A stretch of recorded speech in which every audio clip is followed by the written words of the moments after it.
بسم اللہ الرحمن الرحیم۔ دل جانا حرم شاہ قسط نمبر 13 پارٹ 4 اور لاسٹ ہے۔ یہ ایپیسوڈ آپ لوگوں کو پسند آئے گی۔ تقریباً صبح کے 10 بجے عبداللہ اور مرجان عماد کے گھر آئے تھے۔ باقی سب نے اس کا استقبال کیا تھا۔ گل تو ہمیشہ کی طرح اس سے کترائی ہی تھی، جبکہ دلاور اور الماس اس سے کافی خوش دلی سے ملے تھے، کیونکہ وہ دل سے مرجان کے لیے خوش تھے۔ ماما ابھی وہ سب سے مل ہی رہی تھی جب مرجان کے کانوں میں کلب کی آواز پڑی اور وہ بھاگتا ہوا مرجان کے پاس آیا۔ مرجان نے اسے اپنی باہوں میں اٹھا لیا اور اس کا چہرہ محبت سے چومنے لگی۔ عبداللہ نے حسرت سے اپنے بیٹے کی جانب دیکھا جو چور نگاہوں سے اسے دیکھ رہا تھا۔ کلب یہ آپ کے بابا ہیں، مرجان نے کلب کو بتایا تو کلب نے حیرت سے اس کی جانب دیکھا، پھر مرجان کے سینے میں چھپ گیا۔ عبداللہ نے اسے مرجان کی باہوں سے لینا چاہا تو پہلے تو کلب کترایا، لیکن جب اس کی باہوں کا تحفظ اور اس کے لمس میں محبت محسوس کی تو آنکھیں بڑی کر کے اسے دیکھنے لگا۔ میں تمہارا بابا ہوں میری جان، عبداللہ نے نم آنکھوں سے اپنے بیٹے کو دیکھتے ہوئے کہا، جو حیرت سے اسے دیکھ رہا تھا۔ پھر کلب نے اس کی ناک اپنے چھوٹے سے ہاتھوں میں پکڑی۔ میلا بابا شو نہیں ماما، شو نہیں، میرا بابا پیارا نہیں، ماما پیاری ہے۔ کلب کی بات سمجھ کر سب لوگ کہکا لگا کر ہنس دیے۔ عبداللہ نے چٹ پٹ اپنے بیٹے کو چوم ڈالا۔ کم سے کم اس کے بیٹے نے اسے بابا تو کہا تھا نا۔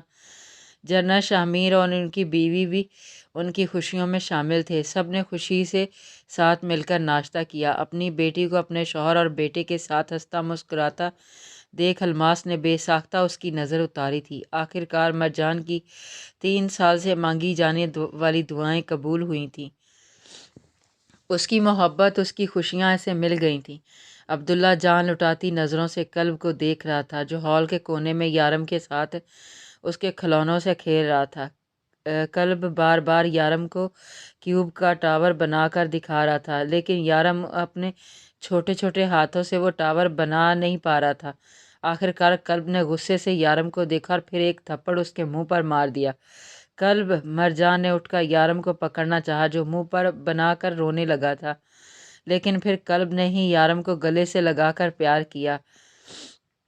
پالا چے مالا، پالا چے ماں، پیار سے مارا، پیار سے مارا۔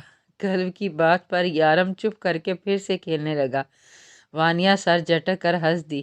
ڈرامے باز ہیں دونوں۔ عبداللہ بھی مسکرا کر عماد کی جانب متوجہ ہو گیا، جو اس سے باتیں کر رہا تھا۔ کھانے کے بعد امان وہاں پر آیا تو عماد اور عبداللہ اس سے ملنے کے لیے ڈرائنگ روم میں آئے۔ سلام دعا کے بعد دونوں امان کے سامنے بیٹھ گئے تھے۔ سوچا عبداللہ سر کو مبارکباد دے دوں آرمی میں شامل ہونے کے لیے۔ امان نے بات شروع کی تو عبداللہ نے مسکرا کر ہاں میں سر ہلایا۔ ویسے سر، کیا میں بھی آپ دونوں کے ساتھ شامل ہو سکتا ہوں، ایک سیکرٹ ایجنٹ کے طور پر؟ امان نے دلچسپی سے پوچھا۔ تم جو کر رہے ہو نا، بیسٹ کر رہے ہو، بس وہی کرتے رہو، عماد نے اسے کہا۔ تو امان نے گہرا سانس لیا۔ ویسے کیا ہے نا، ایک سپاہی کی زندگی گھر والوں سے دور، سب سے دور رہنا، یہ بھی نہ پتہ ہونا کہ اپنے مشن سے گھر واپس پہنچیں گے کہ بھی نہیں۔ امان نے اپنے جذبات ظاہر کیے۔ نہیں، میرے لیے مشکل نہیں، کیونکہ میرا ایک اصول ہے۔ کیا؟ عبداللہ نے دلچسپی سے پوچھا۔ جب فیملی کے پاس ہو تو سوچو تمہاری کوئی ڈیوٹی نہیں، اور جب ڈیوٹی پر ہو تو سوچو تمہاری کوئی فیملی نہیں۔ امان نے کندھے اچک کر کہا تو عبداللہ مسکرا دیا۔ اچھی سوچ ہے۔ امان نے دونوں کو مسکرا کر دیکھا، پھر سیدھا ہو کر بیٹھا۔ مجھے اب دونوں سے ایک اور بات کرنی ہے۔ ہاں کہو، عماد نے مسکرا کر کہا تو امان اضطراب سے اپنے ہاتھ مسلنے لگا تھا۔ میں شادی کرنا چاہتا ہوں۔ عماد اور عبداللہ دونوں کے ماتھے پر بل آئے تھے۔ تو ہم سے اجازت کیوں مانگ رہے ہو؟ ہم تمہاری گرل فرینڈ تو نہیں ہیں؟ عماد کی بات پر عبداللہ ہنس دیا۔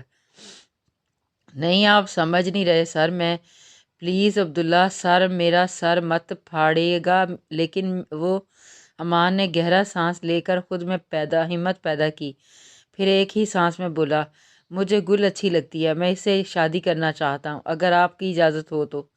امان کا انداز ایسا تھا جیسے اپنے سینئر سے چھٹی مانگ رہا ہو۔ عماد اس کے انداز پر ہنس دیا، جبکہ عبداللہ نے ذرا گھور کر دیکھا۔ تمہارے ماں باپ ہیں؟ جی سر، الحمدللہ، امان نے فوراً کہا۔ حالانکہ عبداللہ رینک میں امان سے کم تھا، لیکن پھر بھی امان اسے سر کہنا اسے مسکرانے پر مجبور کر گیا تھا۔ تو انہیں ہمارے گھر بھیجو رشتے کے لیے، پھر کرتے ہیں تمہارا کچھ۔ امان کا اس بات پر چہرہ خوشی سے دھمک اٹھا تھا۔ Thank you sir, thank you so much, وعدہ کرتا ہوں اس کا جان سے زیادہ خیال رکھوں گا۔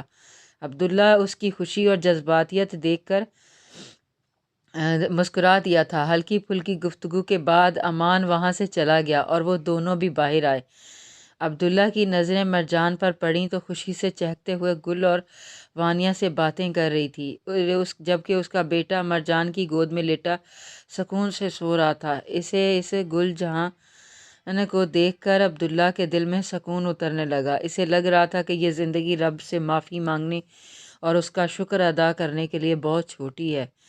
آج گل کی بارات تھی اور مرجان اس کے لیے تیار ہو رہی تھی۔ اس نے وانیہ کے کہنے پر اپنے لیے لائٹ پنک کلر کی ایک میکسی لی تھی، جبکہ عبداللہ اور کلب کے لیے اس نے میچنگ سکن کلر کے شلوار کرتے لیے تھے، جن پر ہلکی گلابی ویسٹ کوٹ تھی۔ کلب کو تو وہ پہلے ہی تیار کر کے دلاور کے پاس بھیج چکی تھی۔ عبداللہ بھی کپڑے پہن کر کمرے میں آ گیا تو مرجان کو دیکھ کر نظریں پلٹنا ہی بھول گئی تھیں۔ پچھلے 2 مہینوں سے وہ اس کے پاس رہ رہا تھا اور مرجان کو وہ سادگی میں بھی دیکھتا تھا تو دیکھتا ہی رہ جاتا تھا۔ آج تو وہ کوئی آسمان سے اتری پری لگ رہی تھی۔ ارے بچان، آپ آ گئے، یہ بند کریں، نہیں ہو رہا۔ مرجان نے الجھن سے وہ نیکلس عبداللہ کے سامنے کرتے ہوئے کہا جو وہ پہنانا چاہ رہی تھی۔ عبداللہ اس کے پاس آیا اور وہ نیکلس اس کے ہاتھ سے لے کر اس کی کمر پر پھیلے بالوں کو ہٹایا۔ میکسی کا پچھلا گلا ذرا سا گہرا تھا، جس سے مرجان کی سفید کمر نمایاں ہو رہی تھی۔ عبداللہ نے جھک کر وہاں اپنے ہونٹ رکھے تو مرجان اپنا ہاتھ دھڑکتے دل پر رکھ گئی تھی۔ بچان، جی بچان، جانے بچان، عبداللہ نے اتنے پیار سے کہا مرجان سانس تک لینا بھول گئی۔ اس سب کا وقت نہیں ہے، دیر ہو جائے گا۔ مرجان کی بات پر عبداللہ مسکرا دیا اور اب کی بار اس کی نازک گردن کو ہونٹوں سے چھوا۔ تو ٹھیک ہے، وعدہ کرو واپس آنے پر اس حسن کو ٹھیک سے خراج بخشنے کا موقع دو گی۔ مرجان نے فوراً ہاں میں سر ہلا دیا تاکہ ابھی کے لیے تو وہ اس کا دامن چھوڑ دے۔ عبداللہ نے مسکرا کر وہ نیکلس اسے پہنایا اور آئینے میں اسے دیکھنے لگا۔ آج تک تم سے زیادہ حسین میں نے کچھ نہیں دیکھا، عبداللہ نے اس کی گردن چوم کر کہا تو مرجان کانپ کر رہ گئی۔ تبھی اس کے کمرے کا دروازہ کھٹکھٹایا تو عبداللہ مرجان سے دور ہوا اور دروازہ کھولا۔ لالا، دیر ہو رہی ہے، اب چلیں، بارات پہنچنے والی ہوگی، دلاور نے عبداللہ سے کہا تو اس نے مسکرا کر ہاں میں سر ہلایا۔ عماد کے علاج کروانے کی وجہ سے اب دلاور کی طبیعت کافی بہتر رہنے لگی تھی۔ جب سے عبداللہ واپس آیا تھا، اس کا رویہ اور محبت دیکھ کر دلاور اور گل کے ہر خدشے، ہر خوف دور ہو گیا تھا۔ اب وہ دونوں عبداللہ کو اپنا بھائی سمجھتے تھے۔ عبداللہ کی نظر دلاور کے بازوؤں پر پڑی، جن میں موجود کلب عبداللہ کی جانب جھک رہا تھا۔ عبداللہ نے فوراً اسے اپنے باہوں میں لے لیا اور دلاور کو چلنے کا کہہ کر خود مرجان کے پاس آیا، جو مکمل تیار ہو چکی تھی۔ تم وانیہ اور گل کے ساتھ پارلر کیوں نہیں گئیں؟ عبداللہ نے اس کے حسین چہرے کو محبت سے دیکھتے ہوئے پوچھا۔ کیونکہ وہ بہت زیادہ میک اپ لگاتا ہے منہ پر، پھر انسان کچھ کا کچھ بن جاتا ہے۔ عبداللہ اس کی بات پر مسکرایا۔ سچ ہے، ویسے بھی میری بیوی اتنی حسین ہے، اسے اس سب کی ضرورت ہی نہیں ہے۔ عبداللہ نے اس کے گال پر اپنے ہونٹ رکھ کر کہا، لیکن اس سے پہلے کہ مرجان اسے کچھ کہتی، کلب چیخ مار کر مرجان کی جانب جھکا اور اس کے گال صاف کرنے لگا جہاں عبداللہ نے اپنے ہونٹ رکھے تھے۔ واہ بیٹا، میری بیوی پر میرا ہی لمس برداشت نہیں ہو رہا۔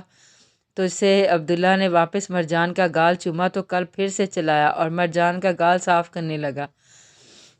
مرجان نے ہنستے ہوئے اپنے بیٹے کو اپنے باہوں میں لے لیا۔ عبداللہ کو پھر سے مرجان کے گال پر جھکتا دیکھ کر کلب آگے ہوا اور اپنا گال مرجان کے گال پر رکھ دیا تاکہ عبداللہ اسے نہ چوم سے۔ میلا ماما، عبداللہ نے مرجان پر اپنی ملکیت ظاہر کی تو عبداللہ اور مرجان ہنس دیے۔ پھر عبداللہ نے کلب کے گال کو چوما اور دونوں کو اپنے ساتھ لگاتے باہر کی جانب چل دیا، جہاں سب ان کا انتظار کر رہے تھے۔ تقریباً 1 گھنٹے کے بعد وہ اس میرج ہال پہنچے جہاں گل کی بارات آنی تھی۔ گل کی شادی کا سارا انتظام عماد نے کیا تھا، کیونکہ اس کا کہنا تھا کہ عبداللہ گل اس کی بہن ہے، ویر کی تو وہ سالی ہے، اور بہن کی شادی بھائی کرتا ہے، بہنوئی نہیں۔ شادی پر پہنچ کر مرجان نے کلب کو عبداللہ کے حوالے کیا اور خود گل کے پاس چلی گئی۔ عبداللہ کلب کو اٹھائے عماد کے پاس گیا، لیکن جب اس نے عماد کو دیکھا تو اس کی ہنسی چھوٹ گئی، کیونکہ عماد بھی یارم کو اٹھائے گھوم رہا تھا۔ دونوں باپ بیٹے نے ایک جیسے گرے کلر کا پینٹ کوٹ پہن رکھا تھا۔ اب بیگمات نے نگینوں والے کپڑے پہنے ہیں تو وہ تو بچوں کو نہیں اٹھائیں گی نا، ہم ملازم ہیں نا ان کے اس کام کے لیے، عماد نے شرارتاً کہا تو عبداللہ ہنس دیا۔ یارم عبداللہ کی جیب میں لگے گلابی رومال کو کھینچنے کی کوشش کر رہا تھا۔ عماد نے اسے غصے سے گھورا تو جواب میں یارم کھلکھلا کر ہنس دیا۔ ویسے کیسی عجیب بات ہے نا راگا اور ویر، وہ دونوں جن کے نام سے سب کی روح کانپ جاتی تھی، ان سے یہ چھٹانکیں نہیں ڈرتی۔ عماد نے اتنا کہہ کر یارم کے گال پر دانت گاڑے تو یارم چیخ کر رونے لگا، اور پھر اس نے عماد کے منہ پر حملہ کرنا چاہا جیسے اسے نوچ ہی دے گا۔ عماد نے اس سے بچ کر ہنستے ہوئے عبداللہ کو دیکھا، جس کی گود میں موجود کلب بس دلچسپی سے یہاں وہاں دیکھ رہا تھا۔ تمہارا سپوت پھر بھی ذرا شریف ہے۔ عبداللہ نے مسکرا کر اپنے بیٹے کو دیکھا، جیسے بھی ہیں یہ سپوت جان ہے اپنی۔ عبداللہ نے کلب کا گال چوما تو وہ مسکرا دیا۔ ان 2 مہینوں میں وہ عبداللہ کے کافی قریب آ چکا تھا، کیونکہ عبداللہ اسے پیار ہی اتنا کرتا تھا، یہ بات تو ہے۔ عبداللہ نے بھی محبت سے یارم کا گال چوم کر کہا، پھر سنجیدگی سے عبداللہ کو دیکھا۔ یاد ہے نا اگلے ہفتے ہمیں مشن کے سلسلے میں بنگلہ دیش جانا ہے، تیار ہو اپنے پہلے مشن کے لیے؟ عبداللہ نے ہاں میں سر ہلایا۔ ابھی کچھ دن پہلے ہی اسے مشن کی انفارمیشن اور ڈیٹیلز بھیجی گئی تھی۔ کچھ سمگلرز وہاں چھپے بیٹھے تھے اور انہیں ٹھکانہ معلوم کرنے وہاں جانا تھا۔ دل سے تیار ہو؟ عماد نے مسکرا کر ہاں میں سر ہلایا۔ تبھی وہاں بارات کی آمد ہوئی، لیکن دولہے کو دیکھ کر دونوں کی آنکھیں حیرت سے پھیل گئیں، کیونکہ امان اس وقت مکمل آرمی یونیفارم میں ملبوس تھا، بس سر پر ٹوپی نہیں پہنی تھی۔ اس کو چھٹی نہیں ملی تھی کیا شادی کے لیے؟ عبداللہ نے حیرت سے پوچھا تو عماد اپنے کندھے اچک گیا۔ پتہ نہیں، مجھ سے کہہ دیتا، بابا کے سامنے سفارش ڈال کر دلوا دیتا چھٹی اسے۔ عماد کی بات پر عبداللہ ہنس دیا۔ انہوں نے آگے بڑھ کر امان کو ویلکم کیا۔ ویسے جیجا جی، شادی پر بھی یہ یونیفارم پہننی نئی رسم ہے کیا؟ عماد نے شرارت سے اس کے کندھے پر ہاتھ رکھتے ہوئے پوچھا تو امان مسکرا دیا۔ وہ بات یہ ہے سالہ جی کہ آپ کی بہن ذرا ڈرتی تھی فوجیوں سے، تو میں چاہتا تھا کہ بھول نہ جائے کہیں کہ اس کی شادی ایک فوجی سے ہو رہی ہے۔ امان کے لاجک ہر عماد اور عبداللہ ہنس دیے، اسے لے کر سٹیج کی جانب چل دیے۔ کچھ ہی دیر کے بعد مولوی صاحب وہاں آئے اور انہوں نے پہلے امان سے اور پھر گل کے پاس جا کر اس سے اس کی رضا مندی پوچھتے ہوئے دونوں کا نکاح کرایا۔ نکاح ہو جانے کے بعد مرجان وانیہ گل کو ہال میں لے کر آئیں۔ جب گل نے نگاہیں اٹھا کر اپنے دولہے کو دیکھا تو اس کا منہ بن گیا۔ یہ جان بوجھ کر انہوں نے مجھے چڑھانے کے لیے پہنا، ایک تو میرے فوجی سے شادی کروا دیا اور اوپر سے اس کا کپڑا بھی نہیں بدلوایا، بڑا ظالم ہے آپ لوگ باجی۔ گل نے وانیہ اور مرجان سے کہا تو وہ ہنس دی۔ انہوں نے اسے امان کے بغل میں بٹھایا اور مرجان مسکرا کر عبداللہ کے پاس آ کر کھڑی ہوئی، جبکہ وانیہ عماد کے بغل میں جا چکی تھی۔ امان اور گل ایک ساتھ بیٹھے بہت پیارے لگ رہے تھے۔ گل کے ہاتھوں کی لرزش دیکھ کر امان مسکرا دیا، ذرا سا اس کی جانب جھکا۔ اب تو فوجی کی بیوی بن گئی ہو میری نیلی آنکھوں والی گڑیا، تمہارا یہ فوجیوں کا ڈرنا ختم کیا نا تو کہنا۔ امان کی سرگوشی پر گل کانپ کر رہ گئی اور شکوہ کناں نگاہوں سے عماد کو دیکھا، جیسے کہنا چاہ رہی ہو لالا یہی فوجی رہ گیا تھا میرے لیے۔ ارے میری بہنا پریشان مت ہو، اور کپڑے بھی ہیں اس کے پاس، ساری زندگی سے ایک ہی جوڑے میں دیکھ دیکھ کر نہیں گزارو گی۔ عماد کی بات پر سب کے ساتھ ساتھ امان بھی ہنس دیا۔ اسے ہنستا دیکھ کر گل کی گھبراہٹ کو تھوڑی کم ہوئی اور وہ مسکرا دی۔ سب لوگ خوشیوں میں مگن تھے۔ عبداللہ نے مرجان کی کمر میں ہاتھ ڈال کر اسے اپنے ساتھ لگایا اور اس کے کان کے قریب جھکا۔ وعدہ یاد ہے نا تمہاری، آج کی رات میری؟ عبداللہ کی بات پر مرجان کے ہاتھ کانپ گئے۔ بچان سب لوگ ہیں یہاں پر، شرم کریں۔ مرجان نے گھبراتے ہوئے کہا تو عبداللہ کے لب مسکرا دیے۔ کیسی شرم، اپنی بیوی سے کہہ رہا ہوں بھئی، کسی اور کی بیوی سے تو نہیں کہہ رہا نا۔ کلب عبداللہ نے کلب سے پوچھا جو اس کی گود میں موجود مسکراتے ہوئے مرجان کو دیکھ رہا تھا۔ عبداللہ نے شرارت سے مرجان کے گال کے پاس اپنا منہ کیا تو کلب نے فوراً اپنا ہاتھ مرجان کے گال پر رکھ دیا اور چیخ مار کر عبداللہ کو گھورنے لگا۔ جو حکم میرے جگر کے ٹکڑے، عبداللہ نے کلب کا ماتھا چوم کر کہا اور پھر نرمی سے اپنے ہونٹوں مرجان کے سر پر رکھتے ہوئے گل اور امان کی خوشیوں کا حصہ بن گیا۔ اس کی زندگی پر چھائی کالک اب ہٹ چکی تھی۔ اب ان کی زندگی میں بس خوشیاں تھیں جنہیں ان کو اپنے دامن میں بھرنا تھا۔ ختم شد۔